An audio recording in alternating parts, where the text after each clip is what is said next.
All right. But hopefully I've well established for you the importance of a healthy diet, which happens to be a starch-based diet with the addition of fruits and vegetables, avoids animal foods. Hopefully I have convinced you that this is important and has a major impact on the things that are facing you individually as well as everybody on this planet. Your next question is, well, will people change their diet? Even if they know all this, even if they believe all this, will they change their diet? I'd like to talk to you about an experience that occurred a century ago. This was in Western Europe. This was World War I. And one of the primary battlefields was between England and Germany, which meant that you had to travel across the North Sea. And you see the position of Denmark in the North Sea between Germany and England.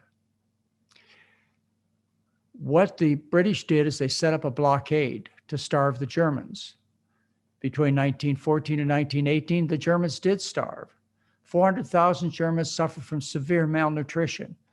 Why? Because they stuck with the traditional, basic, well-balanced Western diet. In other words, you had to have a little meat, a little dairy. Couldn't change the major components of the diet. Note the position of England and Germany, and note Denmark and how Denmark was affected tremendously by this blockade. Mikhail Hinhede was a very famous nutritionist scientist back in the 18 and 1900s. He was a Dane, and he was friendly with the Danish government during World War I. And what he did is he brought his ideas to the government and suggested that what we need to do, because of the severe blockade, which included a blockade against food, what we need to do is we need to change the diet of the people living in Denmark. 3 million people, we need to change their diet. And what he pointed out was the obvious, and that is that you have to feed a lot of food to animals to get a few calories out of the animals. And so his suggestion was, we stop eating the animals. Instead, we eat the foods the animals were eating, the soybeans, the potatoes, the grains. And so the people in Denmark, they changed their diet. So much so that unless you were a pig farmer, you didn't eat any pork. Unless you were one of the richest people in Copenhagen, you had no beef during the entire World War I period of time. Well, the results of this experience were published in the Journal of the American Medical Association. And this particular study talks about what happened to the Danes during World War I. What happened was nobody was hungry, nobody suffered, people enjoyed their food, and they had the lowest incidence of disease that the Danish population has ever experienced. They had a 34% reduction in illness during that period of time of, quote, deprivation, where they ate the foods that the animals ate. And note down at the purple line at the bottom, you might even suggest that infectious diseases decreased during this period of time. Maybe, but certainly chronic diseases, to the point, as I say, the people in Denmark have never experienced such a positive health picture as they did during this period of time. 3 million Danes became essentially low-fat vegan followers. This is the same period of time when we had the Spanish flu. Spanish flu has a lot of similarities to what we're going through now. The basic public health measures were the same back then as they are now: wearing masks, social distancing, washing hands. These basic health measures were the foundation of people who tried to fight off the Spanish flu. Oh, they tried to invent miracle drugs and vaccinations back in this time, but weren't effective. And so as many as 50 million people died of the Spanish flu worldwide. If you take a look at the mortality, excess mortality from the Spanish flu that occurred during that period of time, which happened to be the same period of time as World War I, the same period of time when Hinhede got the population of Denmark to change their diet, what do you see? You see that Denmark has the lowest death rate of all European countries.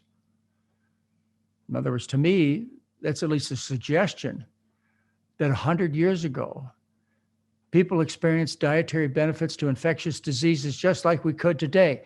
So you have two tools in your toolbox, folks.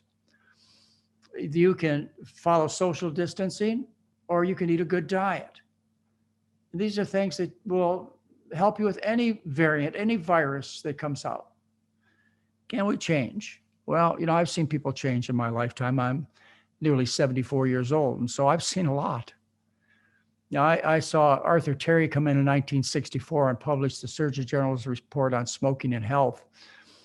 And we listened and we changed. More than half the population smoked cigarettes before Luther Terry's report in 1964.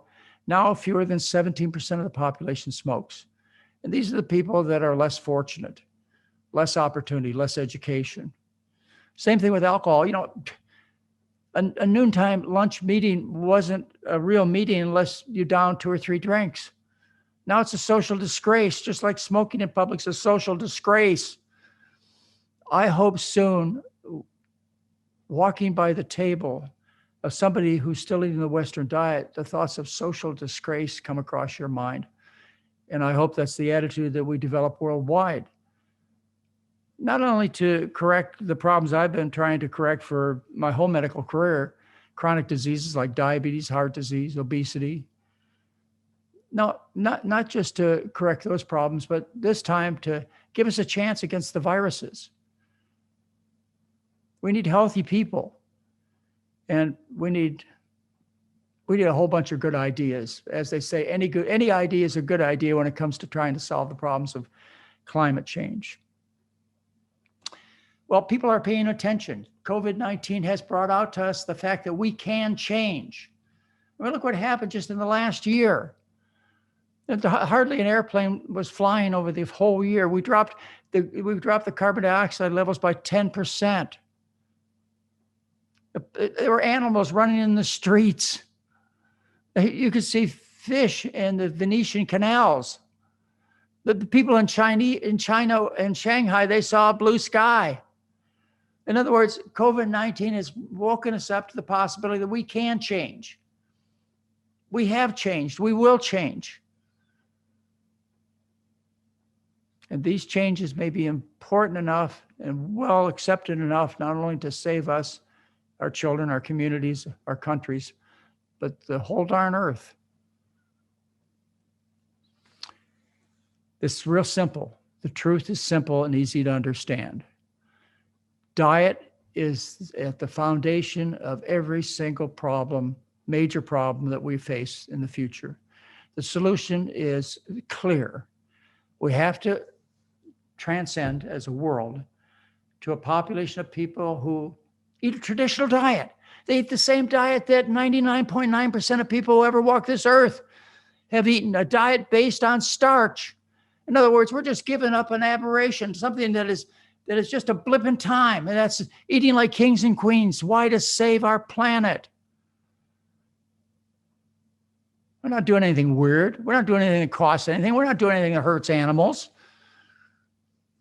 We're not doing anything that's going to make you ill. It's going to do the opposite. All we need to do is get the truth out there. Unfortunate, it's the economics of the world and people and so on that are preventing the truth from getting out. And hopefully the time I've spent with you has been one big step to move forward in educating other people about the importance of changing to a starch-based diet.